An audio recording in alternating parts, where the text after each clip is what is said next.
comment est-ce que ça se passe? On part d'un plan. Alors soit on le fait soi-même, soit heureusement les musées qui ont des instruments, beaucoup d'entre eux publient des plans. Donc j'en ai fait un pour le musée de Colmar, une épinette.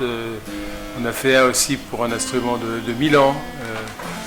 Chris qui a restauré le Ruckers, il a fait un plan qui est disponible. Donc il y a des plans qui sont faits par des facteurs et d'autres qui sont faits par les gens des musées qui ne sont pas des facteurs. La différence, c'est que les plans faits par des facteurs, ils ont beaucoup de détails qui intéressent la construction, comme le sens du bois,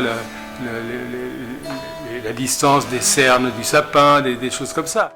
Ceci est du cèdre colombien, donc il est assez proche comme aspect de l'acajou, mais il est beaucoup plus léger. Il y a beaucoup de sortes. Donc, moi j'aime beaucoup ce bois pour faire les caisses. Tous les autres bois sont semblables à l'original.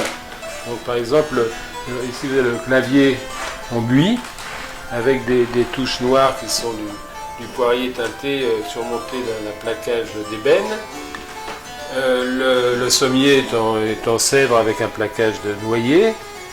Originellement c'était du noyer italien mais très dense. Le noyer courant il est beaucoup moins propice pour faire un sommier. La table est en épicéa. Il y a certains clavecins italiens dont la table est en cyprès aussi.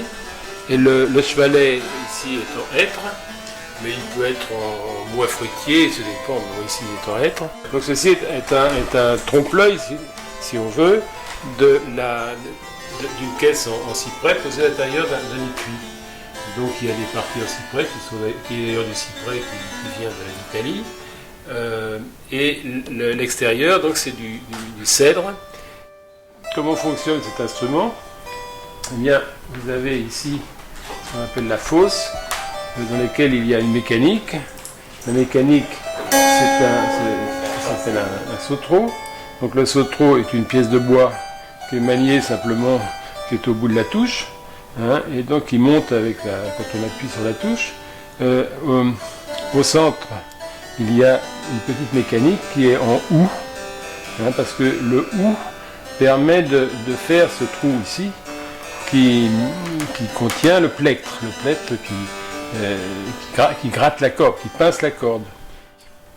Donc ici le bec, actuellement dans la plupart des clavecins modernes, le bec est en plastique.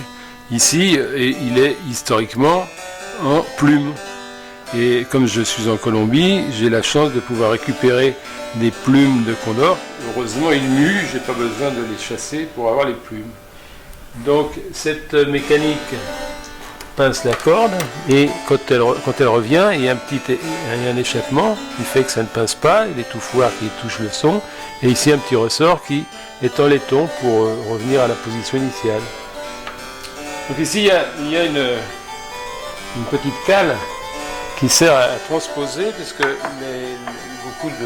la plupart des concerts baroques se jouent avec un diapason qui est un demi-ton plus bas que le diapason moderne. Donc ça permet, ici je ne vais pas le faire parce qu'on peut bouger le clavier et il déplace les notes d'un demi-ton vers le bas.